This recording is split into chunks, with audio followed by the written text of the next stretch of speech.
Hey guys, NEET 2024 में सारी चीजें आपकी क्लियर मैं इस चैनल पे करने वाला हूं। जिन नीट एस्पिरेंट्स को जो भी प्रॉब्लम है वो कमेंट सेक्शन में अपनी अपनी प्रॉब्लम बता सकते हैं, उसके सॉल्यूशन आपको दिए जाएंगे। और आप बिना बोले ही जो भी आपके डाउट रहते हैं वो सारी वीडियोस मैं ऑलरेडी पोस्ट कर चुका हूं।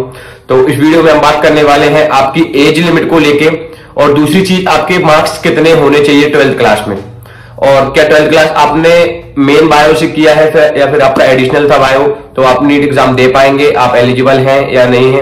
ये सारी चीजें, ये छोटे छोटे डाउट मैं आपकी इस वीडियो में पूरे कंफर्म क्लियर करने वाला हूं।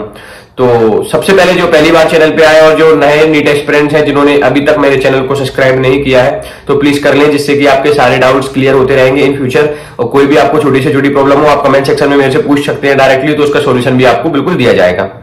तो सबसे पहले हम बात कर लेते हैं एज लिमिट के बारे में, जिसमें कि बहुत से स्टूडेंटों को प्रॉब्लम आ रही है और वो ये भी सोच रहे हैं, जो नए हैं जो पहली बार नीट का एग्जाम देना चाह रहे हैं, वो 17 प्लस है नहीं है, 17 प्लस होने के लिए क्या क्राइटेरिया है, क्या आपको करना है, क्या एज लिमिट है। एनटी की तरफ से ऑफिशियल अपडेट भी आपकी आ चुकी है इस चीज को लेके।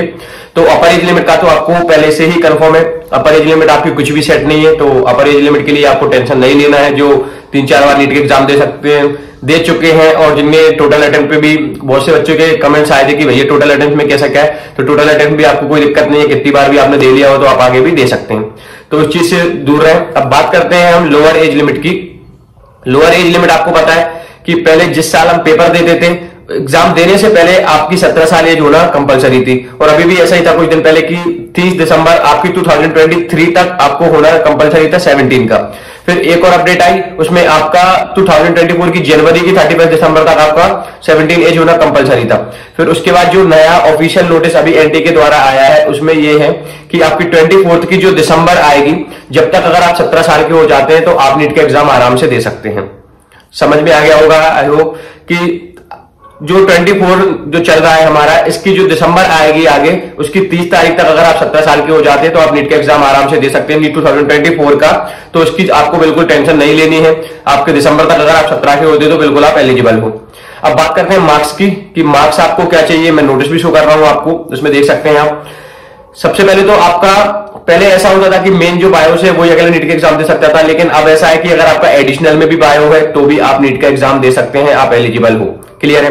अब परसेंट की बात करते हैं कि कितनी परसेंट आपकी होनी चाहिए जिससे कि आप नीट का एग्जाम दे सकते हैं, और हर एक परसेंट का क्राइटेरिया भी है। आपको पासिंग जरूरी है, फिजिक्स, केमिस्ट्री और बायो, ये 3 में आप पास हो गए। एडिशनल में इंग्लिश भी आपका होना चाहिए, ये 4 सब्जेक्ट, यानी पासिंग मार्क्स सब में चाहिए आपको, और ये 4 सब्जेक्ट आपके होने बहुत ज्यादा जरूरी है। अब हम बात करते हैं हर एक कैटेगरी की। तो सबसे पहले बात कर लेते हैं हम जनरल कैटेगरी की। तो जनरल कैटेगरी को आपका ओवरऑल सबका मिला के 50% आपकी होनी चाहिए 12th क्लास में, तभी आप नीट का एग्जाम दे पाएंगे। तो जनरल कैटेगरी का ये फाइनल हो गया हमारा। अब बात करते हैं ओबीसी, एसटी और एससी। ओबीसी, एसटी, एससी का एक ही सेम है। अगर आपके ओवरऑल मिला के 40% होते हैं आपके 12th क्लास में, तो आप बिल्कुल नीट का एग्जाम दे सकते हैं, आपको कोई प्रॉब्लम नहीं आएगी, अगर सभी सब्जेक्ट में पास है और सबकी परसेंट मिला के आपकी 40 है तो। फिर पीडब्ल्यूडी की बात करते हैं हम, उसमें आपकी अगर 45% है ओवरऑल सबकी मिला के, तो आप नीट का एग्जाम आराम से दे सकते हैं। तो जो परसेंट वाली बात है, या फिर आपका एडिशनल में सब्जेक्ट कौन सा है या नहीं है, पहले दिक्कत आती थी, अगर आप मेन बायो से नहीं हो तो आप नीट का एग्जाम पहले नहीं दे पाते थे, लेकिन अब आप भले ही एडिशनल बायो से हो ना तो आप नीट का एग्जाम दे सकते हैं। और एज लिमिट का आपको मैंने बता दिया है कि जो दिसंबर आएगी 2024 की, जब तक आप 17 साल के हो गए तो आप नीट का एग्जाम दे सकते हैं आराम से।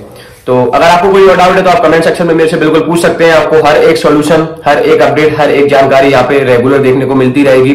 कुछ अब अगली वीडियो मेरी जो आने वाली है वो आपके चैप्टर्स के ऊपर आने वाली है, कि फिजिक्स में कौन से इंपॉर्टेंट चैप्टर है जिनसे कितने मार्क्स के कितने क्वेश्चंस आपके अभी तक आते रहे और आगे भी आपके आएंगे, तो वो सारी चीजें आपको इस चैनल पे मिलेंगी। केमिस्ट्री के भी मैं इंपॉर्टेंट चैप्टर्स आपको बताऊंगा। बायो वाले तो जो नीट का एग्जाम दे रहा है उनका बायो तो स्ट्रॉन्ग रहता है, फिजिक्स में ज्यादा दिक्कत आती है, तो उसके मैं आपको वही चैप्टर्स बताऊंगा जिनसे ज्यादा मार्क्स आने के चांसेस रहते हैं, और ऐसे ज्यादा चैप्टर्स नहीं रहेंगे, कुछ चैप्टर्स रहेंगे जिनसे सबसे ज्यादा क्वेश्चंस आते हैं। तो वो सारी चीजें, सारी वीडियोस आपको हमारे चैनल पे अब रेगुलर मिलती रहेंगी। और दूसरी चीज, आपको अब रेगुलर 2 से 5 क्वेश्चंस रेगुलर आपको मैं मेरी कम्युनिटी पोस्ट पे डालता रहूंगा, तो आप वहां पे भी देख सकते हैं। तो चैनल से जुड़े रहें, बहुत सी नई नई चीजें आपको हमारे चैनल पे देखने को मिलती रहेंगी।